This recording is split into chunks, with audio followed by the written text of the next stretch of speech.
The $40 sheep wagon was the worst thing she owned. It was also, though she had no way of knowing it that first cold morning, the only thing that would ever matter. Reese Doyle was 24, freshly evicted, down to almost nothing, and kneeling in a rotting Basque sheep wagon nobody in the big hole had wanted, when her hand found the edge of a leather book wedged up under the drop-leaf table. The canvas over her head had gone gray. The whole box smelled of 60 years of wool and cold ash. She stopped. Her fingers went still. She did not know yet what she was holding, but she would learn, and the learning would cost her the last easy year of her life. That leather book ended up worth more than the apartment she had lost, more than the job that let her go, more than every plan she had made and folded and carried north in a dying car with a bad wheel bearing. She had paid $40 for the wagon. The book came free. Nobody had told her it was there. And so the question sat in the cold box with her, unasked, patient as the cold itself. What does a family of herders set down over 3 generations, in a language almost nobody in that valley could read? And why, in the end, did they leave the wagon and the words behind to rust in the back corner of another man's ranch? Hold that. We will get there. She has to get there first. And to understand how a woman with $40 ends up on her knees in a stranger's boneyard, you have to go back a week. To a Wednesday in Butte and a curb. Butte, Montana, a mile high, built on copper, hollowed by it. Reese had grown up in the shadow of the headframes, those black steel gallows that stand over the old shafts, like the town's own gravestones. Her grandmother's house had been 3 blocks off the hill.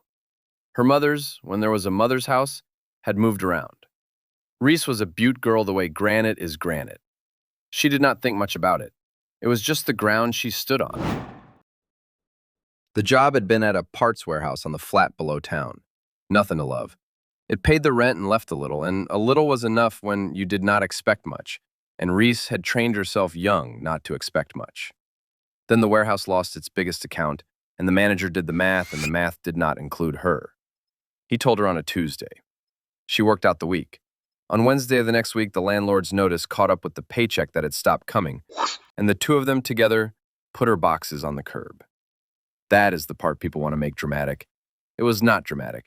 It was a gray Wednesday and a stack of cardboard boxes going soft at the corners because the sky could not decide whether to rain. She carried them to the Subaru one at a time. The Subaru was a 1998 with 210,000 miles and a wheel bearing that sang on left turns. She loaded it in the order things would matter. Sleeping bag last, on top, where she could reach it. $49. She counted it twice at a gas station, standing at the pump with the wind coming off the pass. 2 20s and 9 soft ones. That was the whole account. No family she could lean on, not the kind you lean on anyway. No back door, just a car, a bag, and 2 soft bills. And October coming down out of the mountains the way it always does in that country, early and without apology. She sat in the driver's seat and did not cry, which surprised her a little. She said one thing out loud, to the windshield, in the flat voice of a person taking inventory. "All right," she said. "All right, then." And that was the whole speech. Here's the thing the curb could not see. Reese had a skill in her hands that had nothing to do with warehouses. When she was small, 7, 8, her grandmother had wool in the house. The old woman had grown up on a place out toward the Ruby, and she never got the sheep out of her blood, even after the sheep were gone. She kept a few fleeces the way some people keep bread starter, out of stubbornness and love. And on winter afternoons, she would spread a raw fleece on the kitchen table and teach the girl to work it. Reese could still feel it, the grease of the lanolin going soft under her fingers, slick and faintly sweet and animal. The smell of unwashed wool, which is not a clean smell, a smell of pasture and sweat and something older. Her grandmother's hands over hers, showing her the edges. This part you keep, this part you throw. You pull the dung tags in the belly and the stained wool off the outside. That is skirting. And you do it before anything else or you ruin the whole clip. The girl's small hands learning where the good wool stopped and the ruined wool began. And the spindle. A drop spindle, a wooden whorl on a shaft, older than the house. Her grandmother would set it spinning off her thigh and let it hang and drop, drawing the fiber out of a cloud of carded wool into a thread that appeared out of nothing, twist by twist. Reese had thought it was a kind of magic. She learned to card, to comb the tangle straight between two paddles of bent wire. She learned to spin. Her thread was lumpy for a year, and then one afternoon it was not, and her grandmother held up a length of it to the window light and said nothing, which, from that woman, was a medal. None of that had ever earned Reese $1. You cannot put drop spindle on a resume in a copper town. She had all but forgotten she carried it, the way you forget a language you spoke as a child until somebody says the first word of it. Before we go on, one quiet thing, because this is where the road really starts. Wherever you are watching this from, in a truck cab on a break, in a kitchen with the light going down, up late in a house that has gone still, I would take it as a kindness if you would follow along here. That is all. No favors, no fuss. And if you have a minute, tell me in the comments about a ridge you have been pulled toward your whole life. The country you would go to if the curb ever put your boxes out. Everybody has one. I want to know yours. Now. North. She could have gone anywhere or nowhere. She went north because north was where the cheap country was, and because a woman at the gas station in Butte, filling a jerry can, had mentioned in passing that ranchers up in the Big Hole were selling off old iron cheap and sometimes a body could pick up work. Reese did not have a plan so much as a direction. Direction was enough to turn the key. The road out of Butte climbs before it drops.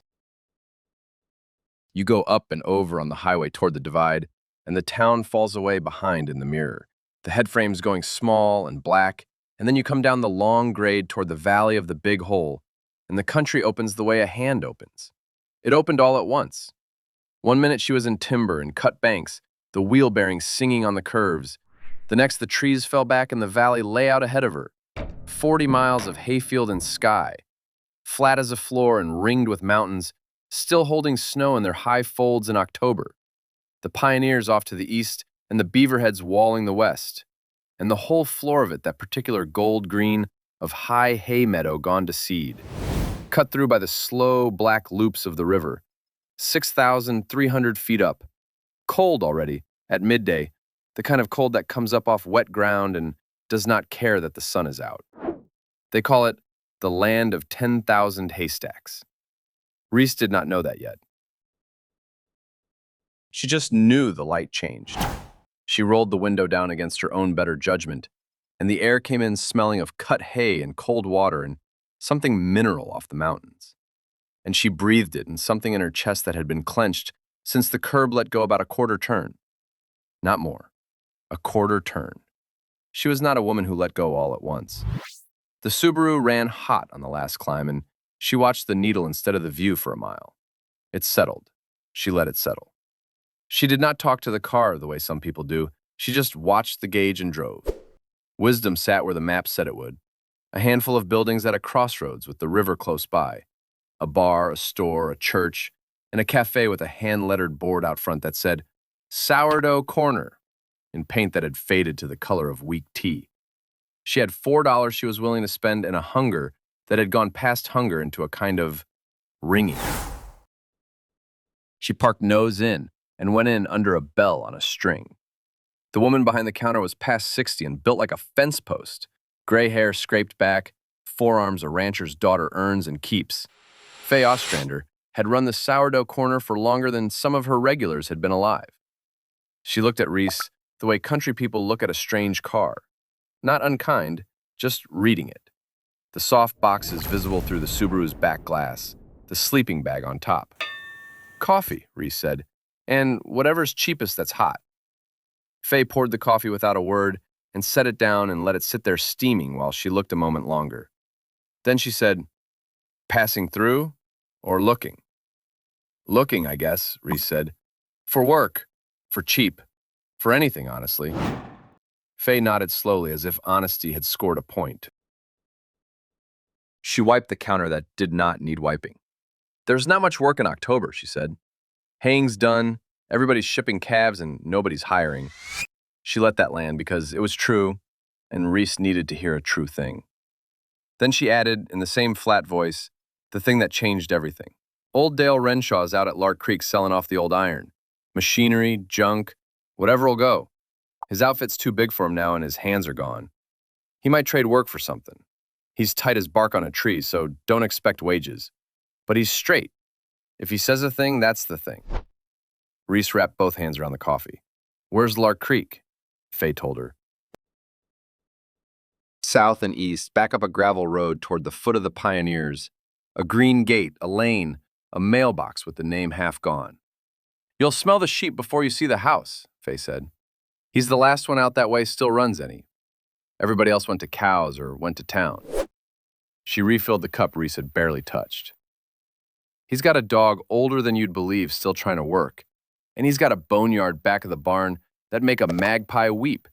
That's where the old iron is. Thank you, Reese said, and meant it more than the words carried. Faye waved it off. Eat something first, she said, and put a bowl of chili in front of her that Reese had not ordered and could not have paid for, and turned away to the grill before Reese could argue, which was its own kind of answer. The gravel road did what Faye said it would.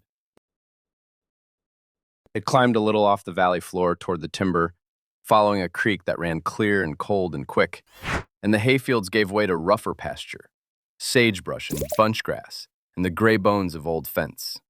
She found the green gate. She found the mailbox with the name gone to a ghost of itself, wrench, and then rust.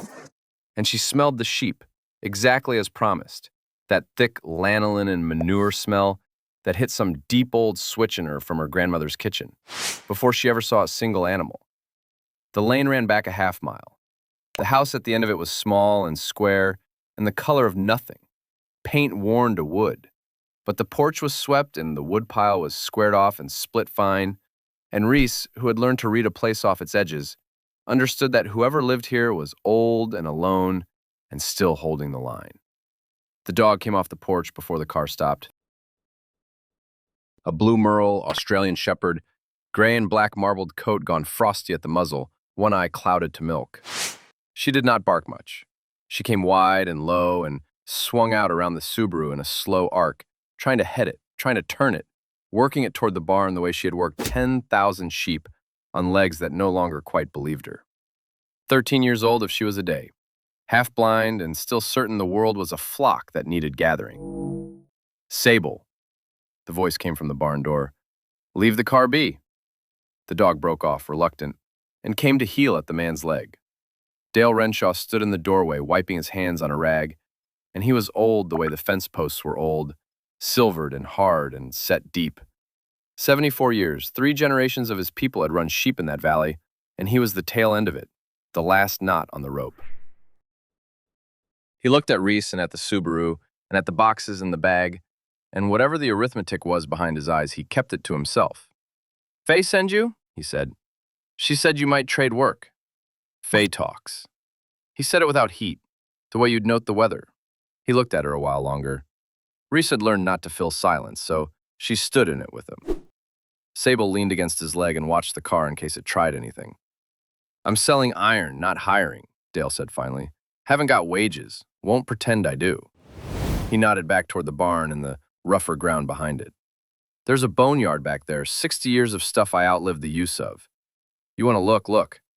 But I'll tell you now, there's not much a girl with a car can haul that's worth the hauling. I'm not looking to haul, Reese said. I'm looking for somewhere to be, and I'll work for it. That got something, not a smile, a shift. He turned and walked, and she understood she was meant to follow, and Sable brought up the rear like a shepherd who did not trust the newest ewe. The boneyard was everything Faye had promised and more. It ran back along the fence line under a stand of old cottonwoods gone bare. And it was a graveyard of iron and wood. A haystacker leaning like a drunk, a mower with its sickle bar red with rust, buckrakes, a manure spreader, coils of wire, the rib cage of an old truck, a plow, the great toothed wheel of something Reese could not name.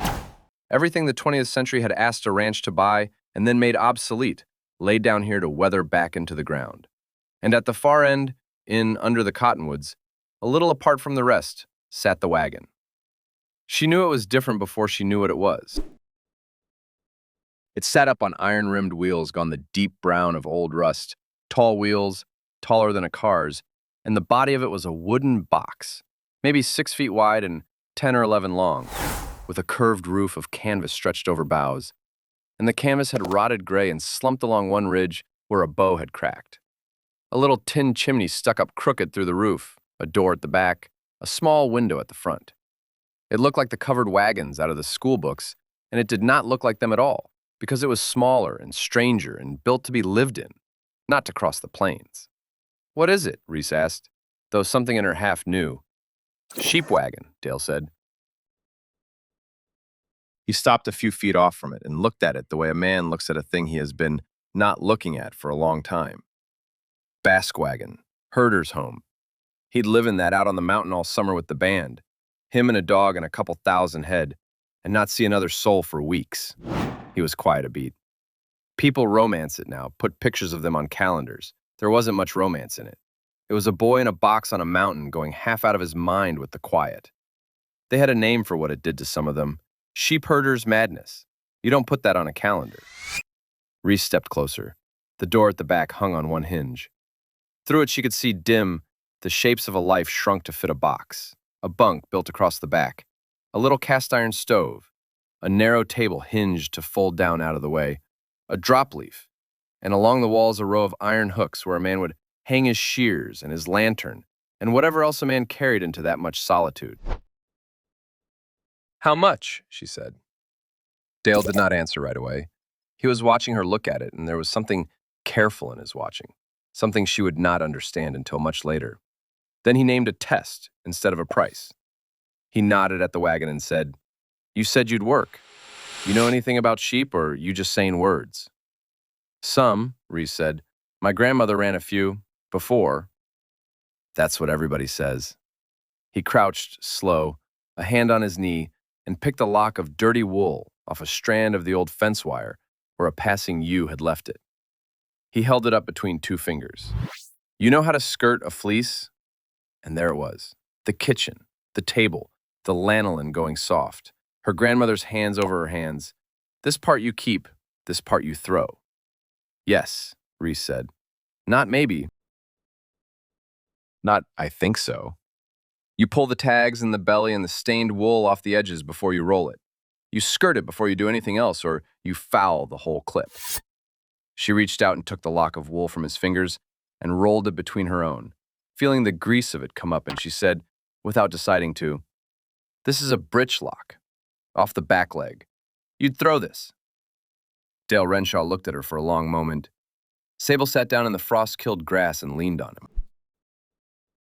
$40, he said, "and a week's work. And I mean work, not standing around. And the wagon's yours." He straightened up with a hand on his knee and looked at it one more time, the gray, slumped canvas, the crooked pipe. "It's been back here since before my father passed. 1951. He paused. 52. My father took it off a Basque outfit that was going under in the winter of 52. And I trust the year my mother wrote in the ledger over the year I remember, because I wasn't but a boy." He said it flat and moved on, but Reese caught it, the small correction, a man setting the record straight even against himself. What he did not say, standing there, was one word about what was inside it, and she did not think to ask. Why would she?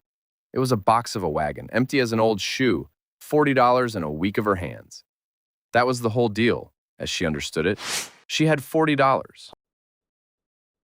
She handed him 2 soft 20s out of the window of the car, and he took them and folded them into a shirt pocket without ceremony. And just like that, Reese Doyle owned exactly one thing in the world, and it was a rotting sheep wagon in a dead man's country, up under the cottonwoods where the frost stayed all day. She did not sleep in the house. He did not offer, and she did not ask. She backed the Subaru up the boneyard as close as the ground allowed, and she cleared the leaves and the mouse nests out of the wagon by the last of the light, and she found the bunk sound under 60 years of dust, and she hauled her sleeping bag up into the box that a boy had once gone half-mad living in, and she thought, lying there in the cold and the wool smell and the enormous mountain quiet, that she had slept in worse places that same week, in the front seat of a car in a parking lot, and this at least did not have anybody rapping on the glass. She did not find the book that first night. That is the truth, and I will not tidy it up to make a better story. She was tired to the bone, and the light was gone, and she slept. She found it the next morning, and here's where you came in. She was clearing under the drop leaf table, on her knees, running her hand along the underside of it to see if the hinge was sound, when her fingers caught on cloth where there should not have been cloth. Something wedged up into the frame, into the shadow, put there on purpose by someone who did not want it found by accident. She worked it loose. It came down into her hands heavier than she expected. It was a bundle wrapped in an apron, a work apron of heavy canvas, gone stiff and dark with age and old lanolin, folded around and around whatever it held, and tied with a length of the same wool twine that hung on the hooks along the wall. Her hands were suddenly very careful. She did not know why. The wagon had gone quiet around her in a way she felt in her back teeth. I've held that apron and what was in it. The canvas has gone the color of a walnut shell, and it does not want to unfold. It wants to keep the shape it has held for 60 years. The twine, when you loosen it, sheds little fibers of itself, like something exhaling. I will tell you that whoever wrapped that bundle wrapped it the way you wrap a thing you love and are leaving behind, tight and neat and final.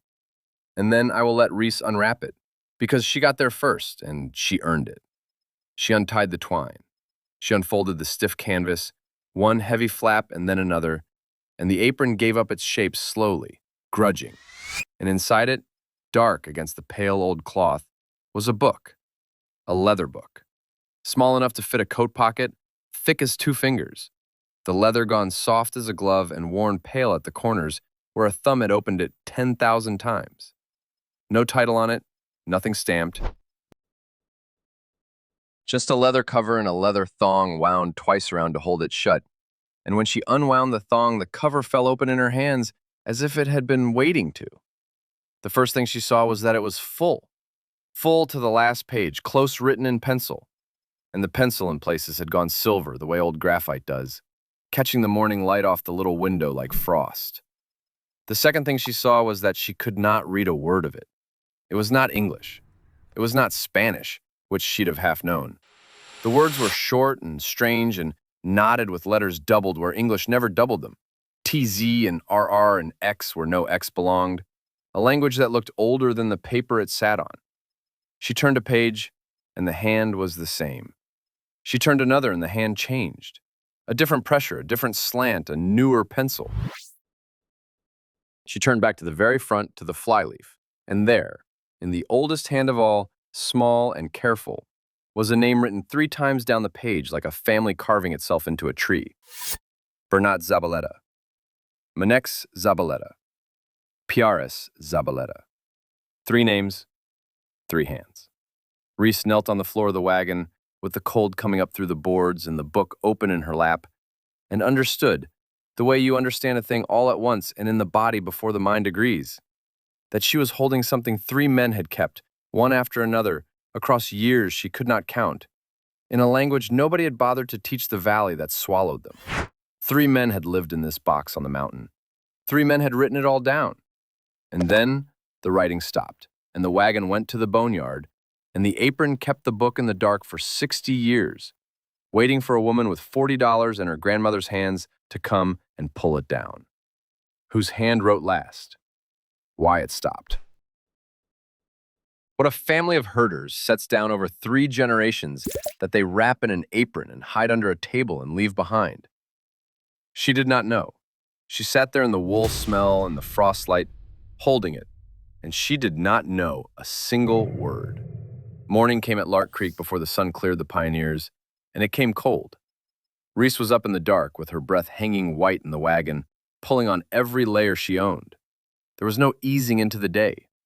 Dale was already crossing the yard with a lantern when she climbed down out of the box, and Sable was already working an idea of sheep out of the far corner of the pen, and the frost lay on everything like a skin of salt. Doyle, he said. Not good morning, just the name. Gates froze. We're moving the last of the band down off the bench before the weather turns. You'll walk the left. She walked the left. The work was real from the first minute, and it did not let up. 140 head, give or take, the tail end of a flock that had once run into the thousands, and they had to come down off the high pasture on the bench and into the home fields where Dale could feed them through the winter. Reese learned that morning what her grandmother's few sheep had never taught her, that a band has a mind, and the mind is stupid and swift and made of fear, and your whole job is to be a wall in the right place at the right time. She was a poor wall at first. She let a bunch break past her toward the creek and had to run them back with her lungs burning in the thin, cold air.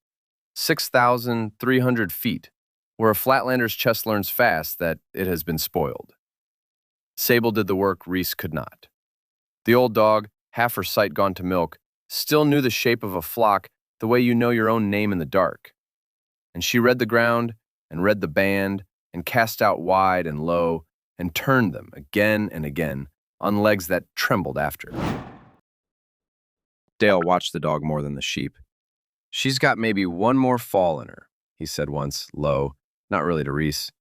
Maybe not even. He did not say it sad. He said it the way you note a fence post rotting at the base. By noon, the band was down and Reese's legs were done, and Dale handed her a mending tool and pointed at the fence. That was the whole of lunch.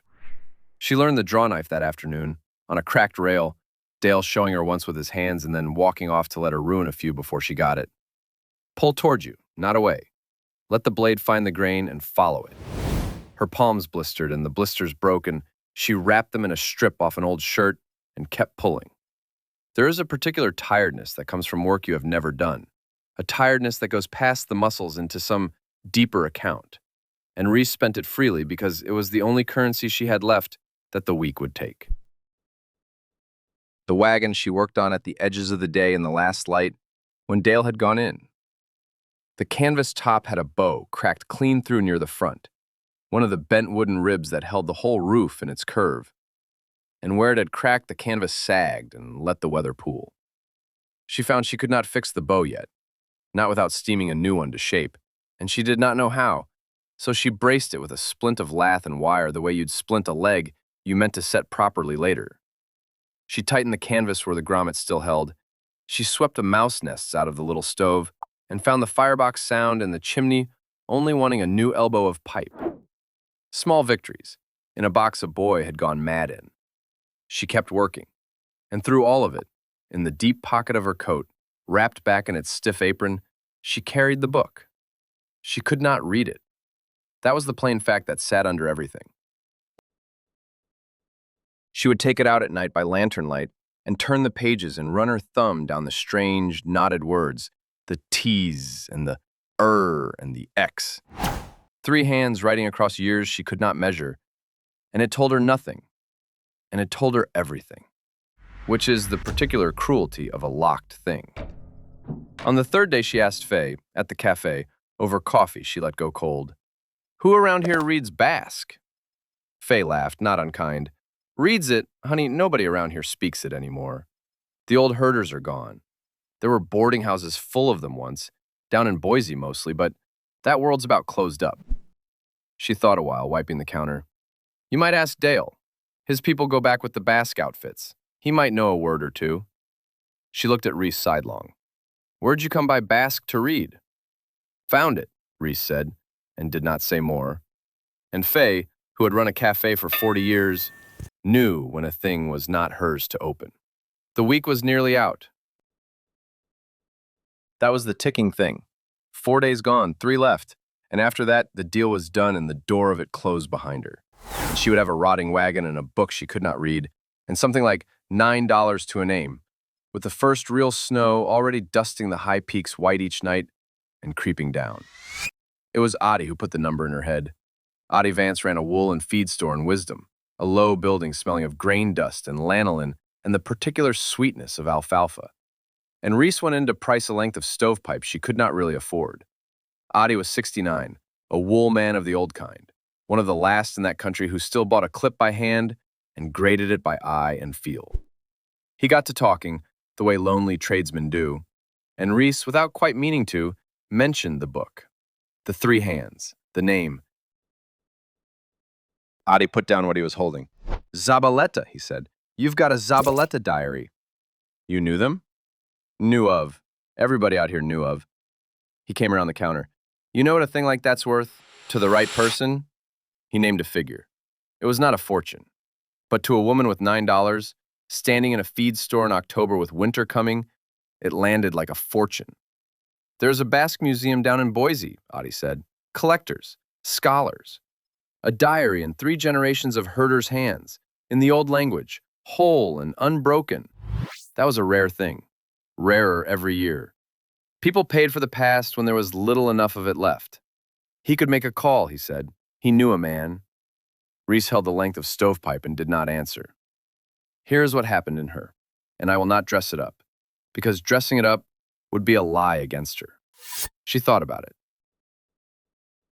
She stood in that feed store and she did the arithmetic of a hungry person, the honest, brutal arithmetic, and the numbers came out clean. That book was a winter of food and a working car and a room with a door that locked, and it was written in a language she could not read, in the hands of men she had never met and never could, and it was, by every law she'd ever lived under, hers to sell. She thought about it for the length of one long breath. Adi watched her think about it. Then she said, "No, thank you, but no." And she paid for the stovepipe she could not afford and walked out. And she could not have told you exactly why, except that the apron had been tied the way you tie a thing you love and leave behind. And she was not going to be the one to sell what 3 men had carried up a mountain and back. She was still standing by the Subaru with the stovepipe under her arm when the truck pulled in.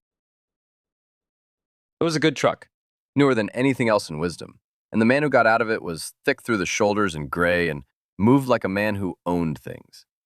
He looked at Reese, at the Montana plates gone dusty, at the boxes still visible through the back glass, and he read the whole story off her the way she'd learned to read a place off its edges. And what he read did not impress him. "You're the one squatting at Renshaw's," he said, not a question. "Word gets around, Little Valley." He leaned on his own truck. "Grady Tibbetts. I run the place next to his. Have for 30 years, back when there was a next to his worth running." He said Renshaw's name the way you'd say the name of an old ache. "Reese Doyle. You buy that wagon off him? The old Basque box?" He shook his head slow. "Sentimental junk. That thing's not worth the $40 I bet he charged you. And I'd bet it was 40. Dale's tight, but he's not a thief. He just doesn't know when a thing is dead." Grady looked out at the valley, the long gold sweep of it going gray under the coming weather. "I'll tell you what nobody out here will tell you straight, girl, because they're all too proud. This valley's dying, has been dying my whole life. The young ones leave. The wool went to nothing when the government dropped the incentive. The young ones went to Butte or Bozeman or clean out of the state. And the ones like Dale just get old, holding on to iron nobody wants." He was not cruel about it, that was the thing. He was almost gentle, the way a doctor is gentle with a diagnosis. "You seem like you've had a hard go. So I'll say it plain. There's nothing here for you. Take your car while it still runs and go home." Reese held the stovepipe and said nothing, and the terrible part was that she could not find the crack in it. He was not wrong about the valley. She had seen the boneyard. She had seen the empty homesteads on the drive-in, roofs fallen, corrals gray and gapped. He had watched it his whole life, longer than she'd been alive, and he had earned his cynicism the hard way, which is the only way anyone earns anything. "Maybe," she said finally, "but I've got a week's work to finish first." Grady looked at her a moment longer, and something crossed his face that might almost have been respect, or might have been pity, and with those two it is hard to tell them apart. "Suit yourself," he said, and got back in his good truck and left her standing in the road with the snow starting, fine and dry, the first of it, ticking against the stovepipe like sand. She brought the book to Dale that night. She had not planned to, but Grady's words had put a weight in her that the wagon could not hold alone, and Dale was the only man in the valley who might carry an end of it. So she crossed the yard with the lantern and the apron-wrapped bundle and knocked on his door, which she had never done. He looked at the bundle before he looked at her face. He knew what it was. She saw that at once, saw it in the way his eyes went to it and then away. And she understood that Dale Renshaw had known the whole time what was hidden under the drop-leaf table, and had sold her the wagon anyway, and had said not one word. "You found it," he said, not surprised, old. "You knew. Come in out of the cold, Doyle." He stood back from the door. "That thing's been waiting 60 years. It'll keep another cup of coffee." The house inside was one room and warm and spare as a monk's cell. He put the coffee on and did not talk while it perked, and Reese laid the book on the table between them and did not push him, because she had learned by now that Dale gave things in his own time or not at all. He sat down across from her. He looked at the book a long while. His hands, when he reached out at last and touched the worn leather, were careful in a way she had not seen from him, even with the sheep, even with the dog. Bernat started it, he said. The grandfather. He came over from the old country, Basse Navarre, the Nafaroa Beheria side, right at the start of the century, 1901, 02, thereabouts. Came with nothing and hired on herding for outfits that wouldn't hire anybody else, because it was the loneliest, sorriest work there was, and the Basque would do it, and do it well. Dale turned a page with one finger, not to read it, just to touch it. You have to understand what the work was. They'd send a man up on the mountain in the spring with 2,000-3,000 head and a dog and this wagon, and they'd not see him again till fall. Months. Alone. A lot of them were boys, 16, 17, didn't speak a word of English, just off the boat. He paused. It broke some of them. There was a name for it. Sheep herder's madness. A man alone that long with nothing but sheep. Some of them came down in the fall not right anymore. And the towns looked down on them the whole time. Dirty Bascos, they'd say. Do the work nobody else would and get spat at for it. Reese thought of the flyleaf. 3 names. And the others? Mannix was the son. Born in Boise, in one of the boarding houses. The Basque ran boarding houses down there for the herders coming and going. That was the one place in the world that was theirs. Dale's thumb moved over the leather. Mannix herded the 20s, 30s, 40s. First American born, but he did the same work his father did. Walked the same mountains. He kept up the book. Dale stopped. His jaw worked. Mannix died up on the pass, moving this very wagon down ahead of a storm, back in, 51, 2. Dropped where he stood, his heart, they figured. My father found the outfit stalled on the grade, and the man gone and the sheep scattered to hell and back. The wind had come up outside. The dry snow hissed against the window glass. And that's when your father took the wagon, Reese said. Bought it, off the widow, off what was left of the outfit, that winter. Fair price, my mother's ledger says, and I trust the ledger. He looked up at Reese for the first time since he'd started. But it wasn't the end of them. There was one more, the grandson. He got up then. He went to the stove and stood with his back to her, pouring coffee that did not need pouring, and Reese understood that whatever came next was the thing he had crossed 60 years to not say. And she held very still. The way you hold still when a wild thing comes close on its own. PR's, Dale said to the stove. Bernat's grandson, Mannix's boy. Born down in Dillon. I knew him. We were near the same age. When my father got the wagon, PR's was already herding for other outfits around the valley. Last of his line to do it. And there weren't many left doing it at all by then. 1960s. The whole thing was ending, and he was the tail of it. Dale's voice had gone somewhere far back. He was a quiet one, read a lot for a herder. Carried that book everywhere, I know now, though I never saw it then. Kept to himself up on the mountain, which by then was the only place a herder could still be. He turned around. He had the 2 cups, but he did not bring them.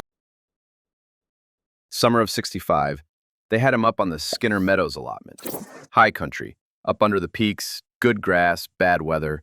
Storms come up over those meadows in the afternoon out of nothing. You'll see it yourself before you're done here. He was up there alone with the band, the way they always were. Dale set the cups down on the table at last, careful, like they might spill something other than coffee. Lightning caught him. Out in the open with the flock, the way you can't help but be up there. 27 years old, last of the Zabaletas to herd a sheep in this country, and he died on the mountain the same as his father died on the pass. Except his father was 50, and PR's was 27 and hadn't started anything yet. Dale's hands flattened on the table. And nobody came for 3 days, that's the part. Nobody went up. He was alone that much. It was 3 days before another outfit's herder found the band scattered and went looking, and found him where he'd fallen. The stove ticked. Sable by the door lifted her head and put it back down. After that, his people had had enough of it. Who wouldn't? They sold out, the whole outfit. And this wagon came back down here to my father's boneyard with the rest of it. and we put it in the back corner under the cottonwoods. Dale looked at the book on the table. And it sat there, and I let it sit there. 60 years. Reese said the only thing there was to say. You knew the book was in it. I knew. And here Dale stopped, and something closed in his face, a door shutting on a room he was not going to let her into. Not tonight. There's a page in there, he said slowly. The last one PRs wrote. I saw it once, a long time ago, before I put the wagon back and left it be. I couldn't read it. I never had it read. And there was a reason I left that book where it lay, and never sold that wagon, and never let anybody haul it off for scrap, and the reason is on that last page, and I'm not ready to hand you that tonight. Doyle. He gathered the cups back up, though neither had been touched. You've had enough of the dead for one night. Drink your coffee. And that was all she got. The grandfather off the boat, the father dead on the pass, the grandson dead on the mountain at 27, alone 3 days, last of his name. The answer to why the wagon was left. But underneath it, a new door, shut fast. What PRs wrote at the end, and why an old man had guarded a book he couldn't read for 60 years, and still would not open the last of it. She went back across the yard to the wagon with the book against her chest, and the snow coming down in earnest now. And she lay in the box a herder had died carrying, in a family's home, holding a family's words, and she did not sleep for a long time. The early records she came to slowly, over the next days, and never whole. Dale could not read the language, but he had grown up in the edges of it. And now that the seal was broken, he gave her what he had. A word here, a phrase there, at the fence, over coffee, the pump handle going in his hands. Adi knew a few words of the trade. And once, on the store's telephone, Adi got an old man in Boise on the line, 90-some and one of the last, and the old man listened to Reese read the strange words aloud, halting, sounding them out, and he translated back what he could down a crackling line, while Reese wrote it in pencil in the margins of a feed receipt. This is one thing Burnett wrote, near the front, in the oldest hand, that the old man on the phone gave back to her slowly. And I have seen the page it came from, and the pencil has gone silver as frost, so you have to tilt it to the light to read it at all. It was dated in the spring of 1906. I have carved my name on the white tree above the third creek, so that if I die up here, a man who comes after will know a Zabaleta passed. The sheep do not know my name. The dog knows my name. God, I am not sure knows my name, but the tree will keep it. That was all. A young man, alone on a mountain, cutting his name into the smooth white bark of an aspen, so that the world would hold some proof he had existed. The Basque did that all over the West. Up in the high country, thousands of trees. A whole lost people's diary, carved in bark that heals over and swells and finally falls. Arborglyphs, the scholars call them now. Burnett called it carving his name on the white tree. In one line of Mannix's from a hard winter in the 1930s, the old man on the phone gave back to her flat and plain in a smaller, neater hand than his father's. Wool is worth nothing this year. Father says we herd anyway. The sheep do not know there is a depression. Neither up here do I. The son wrote less than the father, and drier. A man born to the work instead of driven across an ocean to it. But he kept the book, year on year, the middle link that held the chain. Reese read that one over many times. She thought about a boy from Basse-Navarre who was not sure God knew his name. She thought she understood him a little. She had been a kind of alone like that herself, in the front seat of a car in a parking lot, with 2 soft 20s, not sure the world held any proof of her either. Adi taught her the wool. That was the community when it came, and it did not come in words. It came through the work. Adi had a clip to grade, the last few fleeces of the season, and he saw the way her hands went into the wool without being told, and he put her to it. He taught her past what her grandmother had known. Not just skirting now, but grading, how to judge a fleece by the crimp and the staple length, how to feel for the fineness that the mills paid for, how to read the tenderness in a fiber where a ewe had gone hungry or sick, and the wool had gone weak at that point in its growth. A break, they called it. A season of hardship written into the fiber itself. Reese pulled a staple and snapped it and heard it go, and Adi nodded. She had a hard winter, that ewe, he said. It's all in there. Wool doesn't lie. Everything that happened to the animal, it's in the fiber. Reese thought of the book in her coat. Everything that happened, written in. Adi graded beside her for 3 hours and said maybe 40 words. And when they were done, he looked at the fleeces she'd sorted and moved exactly one of them to a different pile and left the rest, which, from a wool man, was very nearly the metal her grandmother's silence had been. "You've got the hands for it," he said. "That can't be taught. Your grandmother taught you the rest." It was not a question, and Reese did not answer it. And that was the community starting to take her, not for her words, which were few, but for what her hands knew. The storm came the night the week ran out. It had been building all day, that heavy iron sky, and Dale had watched it and moved the band into the closest field and said only, "It'll blow tonight," and gone in early. Reese felt the wind come up after dark and change its voice, and she knew before she felt the first cold finger of it through the canvas that the wagon was going to be tested, and so was she. It came down off the peaks the way Dale said the storms came at Skinner Meadows, out of nothing, fast. The wind hit the wagon broadside, and the whole box shuddered on its iron-rimmed wheels, and the canvas top boomed and cracked like a sail. And up front, where the bow had split, where she'd braced it with lath and wire and a prayer, she heard the splint groan and the wire sing tight. Snow drove in fine as smoke through every seam she hadn't caught. The little stove ticked and roared and threw heat that the wind stole straight back out. She lay in the bunk in every layer she owned, and the sleeping bag on top, and she watched the cracked bow flex in the lantern light. Flex and hold, the lath splint biting, and she knew that if that bow went, the canvas would go with it, and the weather would be in the box with her, and there would be no fixing it in the dark and the cold. She got up. She was not going to lie there and let it break. She jammed her shoulder up under the cracked bow and braced it with her own back and reached for more wire in the dark, working one-handed, her breath gone to smoke, the wind screaming down off the mountain that had killed a man carrying the same wagon. And she thought, with her shoulder under the breaking roof and the snow stinging her face through the seam, the clearest thought she had had in a week. She thought, "I am not leaving. Not, I should stay. Not maybe." The same flat, certain voice that had said all right to the windshield in Butte. The voice that did not decide things so much as recognize them once they were already true. She was not leaving this wagon to the boneyard. She was not leaving that book unread. She was not going to be one more thing this valley started and let go gray and gapped and fallen in. She got her shoulder harder under the bow and reached for the wire, and the wind came down off the peaks to take the roof. And Reese Doyle set her feet against the boards a dying boy had walked and held. Morning came still. That was the first thing she knew before she opened her eyes.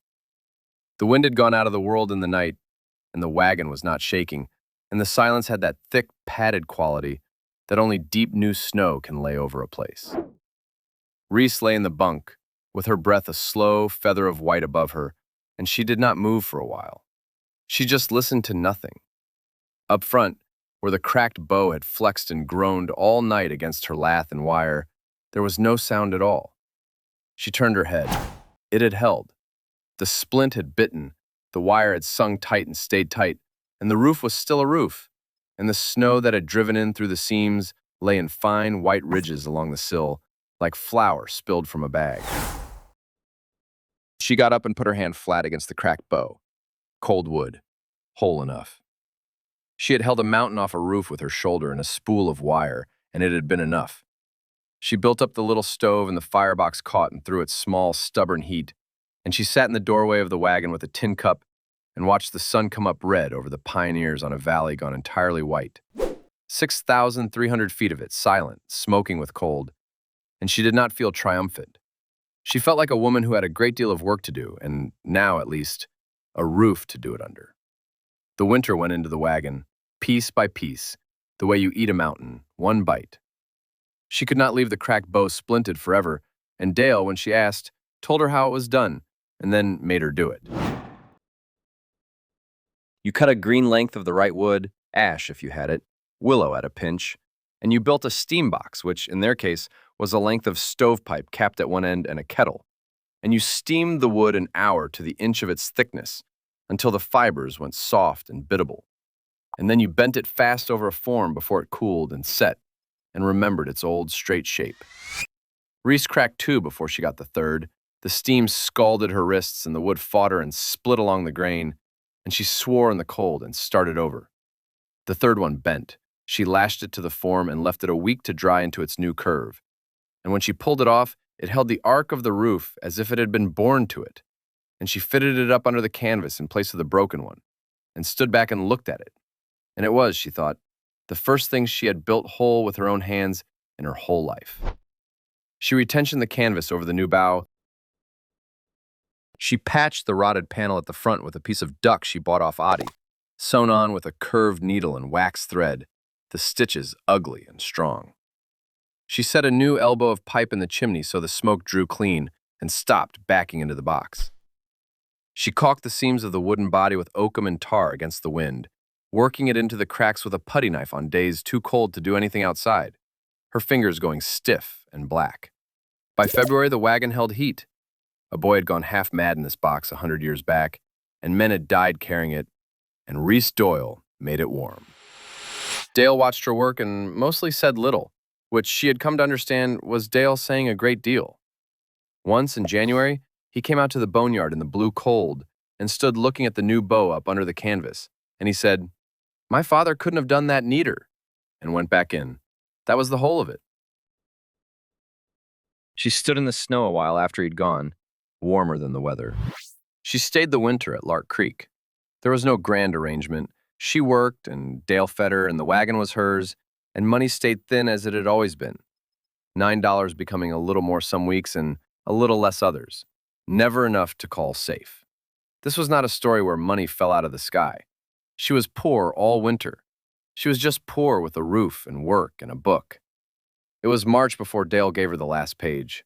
He had gotten the translation, though he never said exactly how, whether through Adi's man in Boise or the Basque center down there that kept what was left of the old tongue. He came out to the wagon on a thawing afternoon with a folded sheet of paper in his shirt pocket and the book, her book now, in his hands. And he sat down on the wagon step without being asked, which he had never done, and Sable came slow and stiff behind him and lay down in the mud at his feet in the weak sun. "I had it read," Dale said. "The last page, PR's. I've carried not knowing it for 60 years, and I figured you'd earn the knowing more than I'd earn the not." He opened the book to the back, to the last written page, the newest hand, the pencil there still dark because it had not had as many years to go to silver as the pages in front of it. He did not read it himself. He handed it to her with the folded translation, and he looked out at the valley while she read. "I have held that page. I will tell you the pencil on it is darker than the rest of the book, and the last few lines slope downhill, the way a tired man's writing does at the end of a long day. And there is a smudge at the bottom corner that could be a thumb or could be weather." Reese read the translation against the strange, knotted words, and this is what Pierre's Zabaleta wrote last, in the summer of 1965, up on Skinner Meadows, some days before the lightning found him, though of course he did not know that. Storm building again to the west most afternoons now. The band is up on the good grass above the third creek and doing well, better than last year. If anything happens to me before a Charnes man comes up with the pack string, whoever finds this, the sheep will drift down the East Fork on their own to the low meadow. They know the way. Let them go. Do not push them.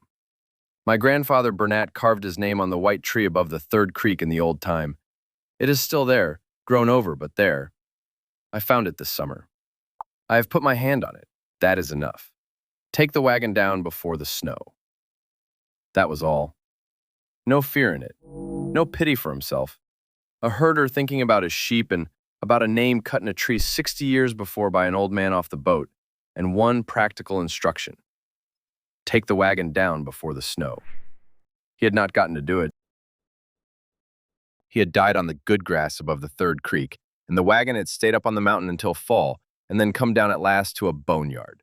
And now, 60 years on, a woman he never knew had taken it the rest of the way down and made it hold the winter. Reese sat with the page a long time. Then Dale told her the other thing, the thing he had carried under the first thing. He did not look at her while he said it. He looked at the valley, and his hands were on his knees, and Sable breathed slow in the mud, and he told it flat and plain the way he told everything, which is the only way a man can tell a thing like that without it destroying him. I was 13 that summer, Dale said. PR's was up on Skinner Meadows, and my father was supposed to send a boy up midweek with flour and coffee and to see he was all right. And the boy that week was me. And there was bad blood between our outfit and the outfit that leased PR's that year over a fence line. The same damn fence I fought Grady over since. It goes back before Grady. It goes back to that. And my father was angry that week. And when the weather turned Thursday, he said, let their herder get his own supplies up. It's not our lookout. And he kept me home. Dale stopped. His jaw worked the way it had the night he first told her. I wanted to go anyway. I knew PR's a little, I liked him, but I was 13 and my father said no, and I did what a boy does. I stayed home. And it was Sunday before anybody went up. 3 days. And by then, he did not finish it. He did not have to.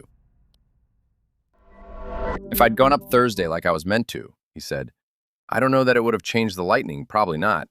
A man can't stop the sky. But I'd have found him Thursday instead of a stranger finding him Sunday. And he'd not have lain up there alone 3 days. And maybe that's a small thing to the dead, but it has not been a small thing to me. He put his rough old hand flat on the side of the wagon, on the wood she had caulked and mended. I couldn't sell it. I couldn't haul it off. I couldn't open that book and have his last words read to me because I was afraid of what a man writes at the end. And I was afraid it would say, come get me. And nobody came. So I put it in the back corner and I let it go gray. For 60 years, that's the whole of it, Doyle. That's why the wagon sat where it sat. Reese did not tell him it was all right, because it was not all right. And Dale would have known she was lying. And a lie was the one thing she had never offered him. She sat next to the old man on the step of a dead boy's wagon in the March thaw, and they looked at the valley together, and neither of them said anything for a long time. And that silence was the truest thing she could have given him, and she thought he knew it. It is worth stopping here to say plainly what these men were, because the country that used them has very nearly forgotten. From the 1880s into about the 1950s, the sheep camps of the American West ran largely on Basque labor. Young men, some of them barely more than boys, came over from the Pyrenees, from the provinces on both the French and Spanish sides, and took the one job almost nobody else would take: alone on a mountain for a whole season with a band of sheep, a dog, and a wagon like this one. They came because the work at home was gone, and the mountains here paid, badly, in a currency of solitude. In the towns they were looked down on, called names, kept to themselves, and the one place that was truly theirs was the Basque boarding house. And Boise had the most of those, a whole small world of them, where a herder wintered and spoke his own tongue and was, for a season, not alone. And they left a record, though hardly anyone meant to read it. Up in the high country all across the West, on the smooth, white bark of the aspens, the herders carved their names and dates and homesick pictures, and sometimes long complaints and prayers, to pass the endless time and to say, I was here. Arborglyphs, the scholars call them now. There may be tens of thousands of them still standing, out in groves few people ever walk through. But an aspen lives only 100 years or so, give or take, and then it falls, and the carving with it. So the largest diary of vanished people ever kept is right now, this year, quietly rotting and falling all over the mountains of the West, faster than anyone can read it. Bernat Zabaleta carved his name on the white tree above the Third Creek in 1906, and Piars found it grown over but still there in 1965. And by now, most likely, that tree is down. The book in Reese's wagon is one of the few pages of that diary anybody will ever be able to hold in their hands. Winter let go of the big hole the way it always does up there, grudging in fits, snow one day and mud the next. Reese found marten tracks across the fresh white one March morning, the neat paired paw prints crossing from the cottonwoods to the barn and gone. Elk came down onto the hayfields in the blue evenings, 40 of them, 50, ghost gray against the last snow. The creek that had run silent under ice came loud again. And the wagon held through all of it, warm and dry, the new bow keeping the roof's arc, the mended canvas shedding the wet. She got the full diary translated that spring. She saved for it, and the Basque Center in Boise did most of it for the love of the thing. Because a whole unbroken three-generation herder's diary was, they told her, something they had almost never seen, and they wanted it read and known. And when the offer came, as it came again, to buy the original for real money, more than she had ever held at once, Reese said no a second time, and this no was easier than the first. She had it copied, every page, and gave the copies to the center to keep and study. The book itself she kept, and one evening in April, by lantern light, with the stove ticking and the smell of wool and cold ash, and now a little tar and clean pine in the box, Reese Doyle opened the diary to the first blank page after Piaris, took a pencil, and began to write. She did not write anything grand. She wrote the date and the weather, and that the band Dale Still Ran had come through the winter at 131 head after the coyotes, and that the marten had crossed the yard again, and that the wagon was sound. A herder's page. Practical. She was carrying the book on, the way it had been carried, one hand after another, and she understood as she wrote that this was the whole of what the apron under the table had been asking for all along, not a buyer. The next hand. The world took a little notice, in a small way, which is the only true way things happen out there. The Basque Center in Boise put a piece about the Zabaleta diary in its newsletter, and a historical society took an interest, and the weekly paper down in Dillon ran a column about the wagon and the woman restoring it, with a photograph of Reese standing by the mended canvas, looking uncomfortable, as anyone sensible does in a photograph. None of it made her money to speak of. Addie began setting aside fleeces for her to grade on shares, which put a few dollars in her pocket and taught her hands the rest of what they'd been reaching for. Dale, in May, told her she might run a dozen head of her own with his band if she wanted, and to a woman who owned one wagon and a book, 12 sheep of her own was not a small thing. It was, carefully managed, enough. Grady Tibbetts drove past the ranch lane one afternoon in June and slowed his good truck and looked up it and saw the wagon standing white-topped and whole under the cottonwoods, where for 60 years there had been only a gray ruin, and Reese out beside it working a fleece over a rail. He did not stop. He did not roll down the window and admit he'd been wrong, because he had not entirely been wrong. The valley was still emptying, and the wool was still worth little, and a hard life was still hard. But he lifted 2 fingers off the wheel as he went by, the small salute one country person gives another, and he had never once given it to her before, and she saw it, and she lifted her hand off the fleece, and that was the whole exchange, and it was plenty. Sable did not see another winter.